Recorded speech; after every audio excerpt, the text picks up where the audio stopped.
Hi there, this is Chris, Chap in the Cap Moto Legends. Today we're going to be talking about a brand new for 2025 suit from Rukka. It's what Rukka are calling an adventure suit. The suit is called the Rukka R-Viss. And please don't forget, if you like what you hear, if you like what you see, then please like and subscribe.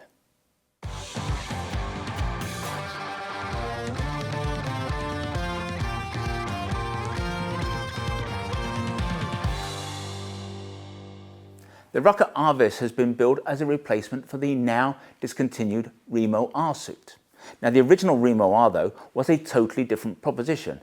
It was much more of an off-road suit. In fact, it directly targeted the more serious end of the market, which is why it didn't come with armour. And it didn't come with armour because Rukka felt that the buyers would be the kind of rider who bought their own protective bodysuit to the party. The suit did have pockets for armour, so it could be fitted, but you had to pay quite a bit extra for it because Rukka's bespoke level 2 D3O armour is not cheap. In fact, I think you would have been paying something around £300 to fit it, both top and bottom. One of the nicest things about the Rimo-R, however, was the material from which it was made. With its lovely peach skin finish, the material was incredibly light and incredibly soft, and it made for one of the most comfortable 2-layer laminated Gore-Tex suits that we'd ever come across. But in our view, there was a fundamental flaw in the thinking behind the Rimo-R, and we think it applies equally to the R-Viss. Now, if you're serious about off-road riding, you do not want a laminated membrane in your suit.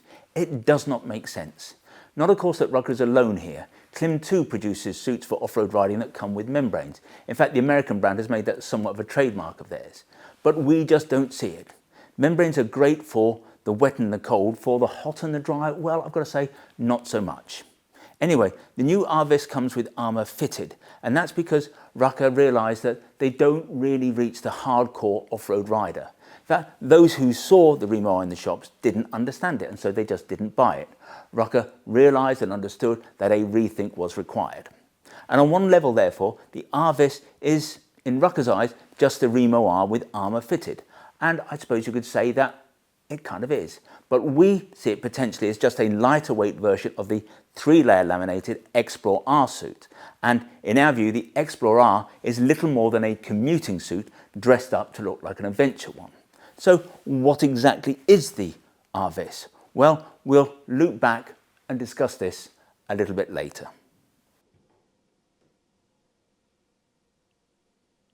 In many respects, lots of Rukka suits are quite similar. The surface designs may differ a little, and some jackets will be shorter whilst others will be longer.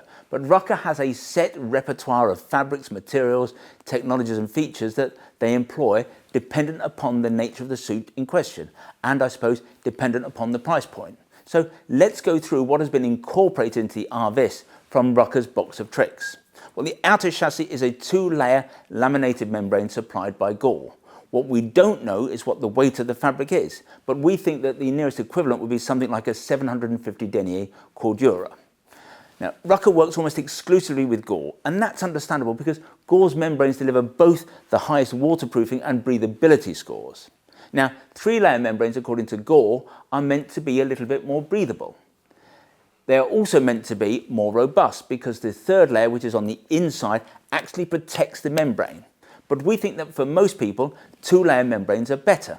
And that's because 2-layer jackets and pants are lighter, more pliable and just easier to live with. And really, who cares about 3-layer being more robust? Because in both forms of construction, 2-layer and 3-layer, you get a lifetime waterproofing guarantee from Gore. So as comfort is always important, we never have an issue with 2-layer garments, 2-layer laminated garments. Now, one of the problems with the old Rimo-R for some people was that it was only A-rated for abrasion resistance under EN 17092.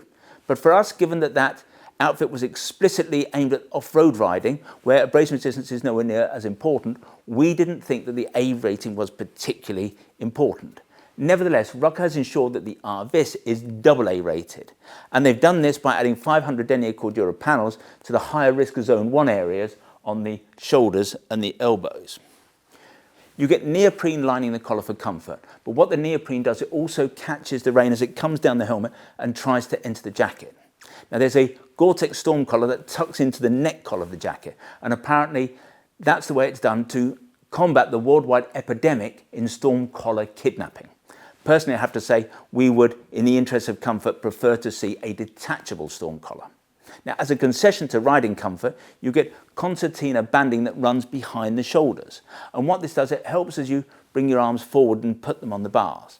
It can't do any harm, I'm sure, but I don't think that alone makes the R-Viss the most comfortable jacket ever to have come out of the Finnish design studio.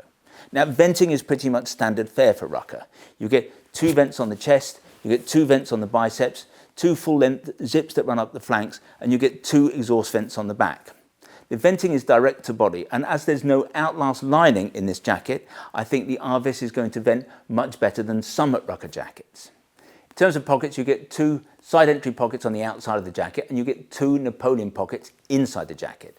The 2 outer pockets are labelled only as water resistant, but I have to admit we would expect the 2 inner ones to be fairly waterproof. There's a kind of passport pocket on the inside of the mesh lining.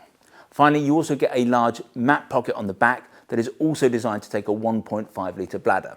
Now, other details include robust straps at the side to act as waist adjusters, and that, of course, is something that we always like to see on a longer jacket. There are 2 sets of poppet adjusters on the arms, on the biceps and the forearm. There are Velcro flaps to adjust the fit at the hem, whilst you also get both zips and Velcro at the end of the sleeves to allow the cuff of a glove to be accommodated inside the sleeve of a jacket. You get Gore-Tex cuffs with the R-Viss, which indicates to us once again that this isn't really an off-road suit, because if you're riding off-road, the last thing you want is to stop cool air running up your sleeves. As you might expect of Rukka, there's lots of high-vis stuff going on with the R-Viss, including a ruddy grey R on the back. Now, there's obviously a full-length zip to connect the jacket to the pants, and if you don't have a pair of Rukka pants, then there's a handy crotch strap. Haven't mentioned armour yet, and armour is always an important part of a Rukka outfit. It's nearly always level 2, and it is always huge, and it's why a Rukka A-rated jacket or pant will always be more protective than anybody else's AA rated jacket or pant.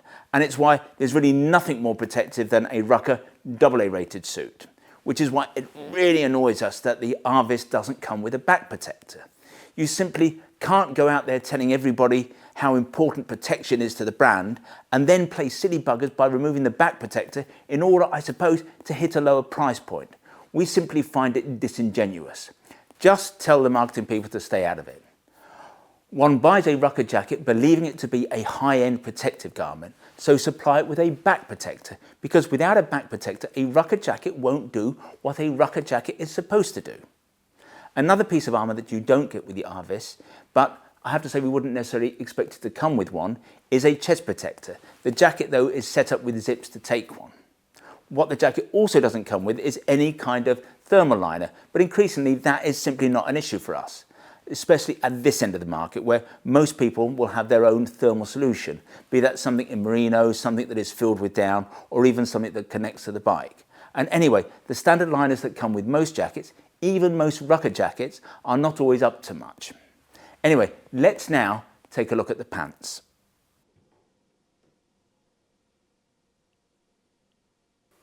Talking about motorcycle pants always seems less exciting than talking about motorcycle jackets.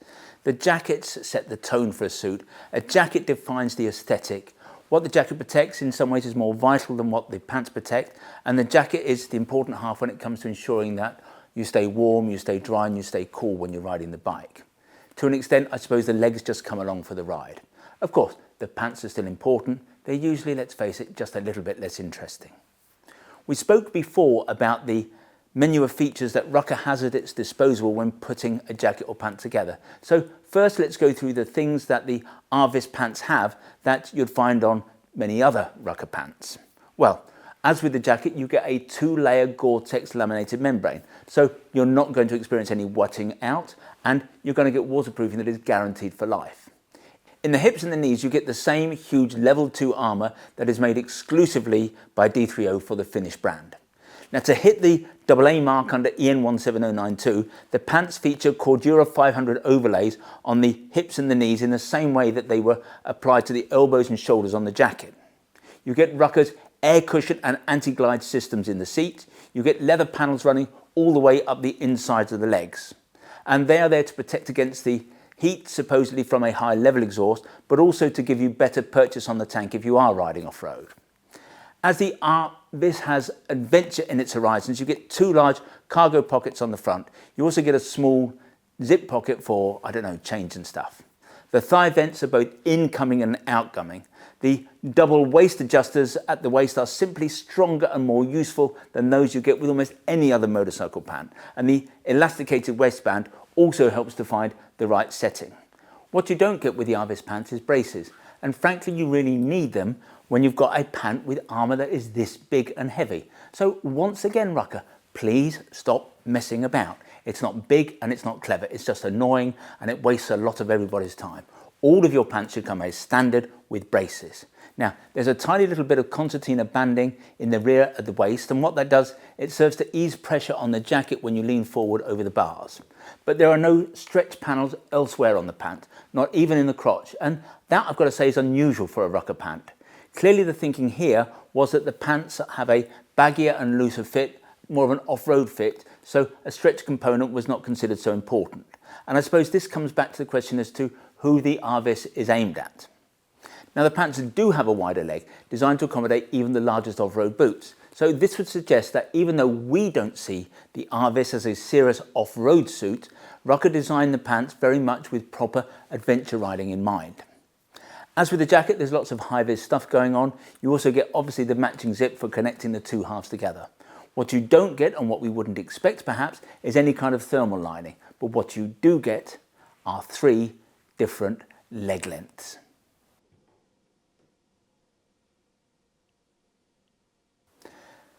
It has perhaps become clear that we still have reservations about any kind of off-road suit or so-called adventure suit that comes equipped with a waterproof membrane, be that membrane a laminated one or a drop liner one. If you're going on an adventure and you expect to find yourself riding anywhere that's really hot, or find yourself in a situation where you'll be working up your own heat, perhaps off-road, the last thing you want anywhere near your body is a waterproof membrane, because that will make it so much harder for the body to sweat and therefore much harder for you to stay cool. And so where we get to with the RVS is where we get to with something like the Klim Carlsbad, which is really that such suits are designed largely for road riding, but with an adventure look. And that, I've got to say, makes perfect sense in today's motorcycle market, where 99% of adventure bikes never see any dirt other than the stuff that is thrown up from the road and by vehicles around them. So we don't see the Arvis as an off-road suit, or really even as a proper adventure suit. Ride anywhere where the temperature is going to move up into the upper 20s, and you're going to wish that you had left your Rukka, or indeed any waterproof suit, at home. Which does not mean that we don't think that the Arvis is a great suit. In many ways we think it is. For us, it's a really well-designed and constructed suit for the adventure bike rider who doesn't go off-road. The kind of rider who wants a suit to wear in all weathers all year round.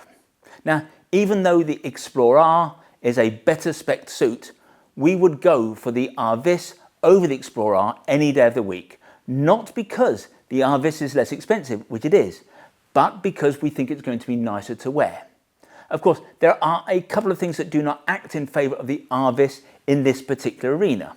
Rukka's adventure credentials, let's face it, are not great, and many riders would simply prefer to wear a Klim branded adventure suit over a Rukka one, in the same way I suppose that many long distance commuters would prefer to wear a Rukka suit over a Klim one. And Rukka is still struggling when it comes to the design side of the adventure aesthetic. There is a black version of this suit, but it simply shouts commuting. It's about as boring as a suit gets and about as practical as any commuter could ever ask for. Rukka does this same suit in an almost unwearable off-white, and of course they do it in this kind of camel poo colourway. And I suppose the colour suggests perhaps adventure, but from the dead ahead position I think the suit's just a little bit bright, it's a little bit in your face. Maybe it's living in the dark for half the year, but Rukka's design folks seem so much more comfortable when it comes to deciding what shades of grey is going to look best on one of their touring outfits. Which is a shame, because in so many ways the Arvis is a better suit than the more aspirational and better colour coordinated Klim Carlsbad. The fit is better for road riding, there's more adjustment on the suit, the fabric is nicer, the Arvis is potentially more protective, it is just as well vented, and the trousers will work in a way that Klim pants often don't. Now, when it comes to pricing, we long ago realised that for many people any concept of value for money goes out of the window when we start to talk about Rukka. Even the cheapest Rukka suits are out of reach for many people. Yet clearly there is a market for suits of this quality and at this price point. That price point, by the way, being £860 for the jacket and £700 for the trousers. And given what it's up against, the Arvis doesn't seem overpriced. It costs more than the somewhat long in the tooth Klim Carlsbad, but potentially it offers more. It is less expensive though than the Rukka Explorer that adds little to the riding experience over the Arvis. But whenever we talk about Rukka and value for money, we have to factor in the 6-year warranty and Gore's lifetime one, because you do not get that with many brands. We here, for example, at Motor Legends will soon be taking on a new Hal Varson's laminated adventure suit. The jacket of that suit will cost £650, the pants will cost £480. We are very excited about this new suit for a number of reasons. That suit will be 30% cheaper than the Rukka, a saving of a little over £400. If your budget can't stretch to the Arvis, then we'll understand why you might prefer the Hal Varson suit. But which of these suits really offers the best value for money? Now obviously Motorcycle News in one of their product reviews would unerringly suggest that the cheaper suit has to, by definition, offer better value for money. Now in our world the new Hal Varsons might appear to do, but the Hal Varson suit doesn't have a Gore-Tex membrane and the warranty is only for 3 years. And so if you have a warranty problem or a waterproofing issue after that 3 years, then the tables might well be turned. These things, I'm afraid, are never quite so straightforward as they appear. Well, I hope you found that interesting. If you'd like to see more adventure suits, more Rukka suits, then visit the website motorlegends.com. If you'd like to learn more about the Arvis in particular, then if you click on one of the links on the screen, sometimes they're up there, sometimes they're down there, that will take you directly to the relevant page on the website.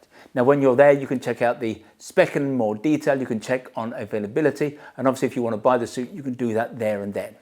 Now, when you buy from us, we try to make the process as simple, straightforward and risk-free as we possibly can. There's no delivery charge on any item of protected wear that you buy from us. Returns are totally free, and what's more, we give you a full 12 months in which to decide whether you do want to return something to us. Now, we have the best price promise in the business. John Lewis was rightly famed for its never-knowingly undersold price promise, but we here at Motor Legends go one stage better. If you can find a retailer selling anything that we sell at a price that is below ours, we will beat that competitor's price by a full 10%, so we will always be the cheapest. Now, there are a few terms and conditions associated with what we call our price beat. Nothing particularly onerous, I assure you, but if you are going to price beat us, I suggest you go over to the website and check out what those terms and conditions are. If in the future you want to receive bulletins from us about new product launches, go to the website. At the top of every page there's a piece of script that says newsletter sign up. Click on that, within seconds you'll be in business. In future you'll receive all of our email bulletins. If, however, you prefer to get your information videographically, that is to say in this form, then we would be simply delighted if you want to become a subscriber to our YouTube channel, and you can do that by clicking on the button below. Finally, I'd like to make mention of our fabulous little shop here at Motor Legends. We are based about a mile from the centre of Guildford, a mile from the railway station. And as I suggest, the shop is small, it's got a small footprint, but it's attached to our warehouse where we have more than £4 million of motorcycle apparel arranged over 3 floors, and technically that makes this the second largest motorcycle apparel shop in the country. But we would like to think of ourselves as far more than just the amount of merchandise we have here in the building. We are all about service, we are all about personal fitting.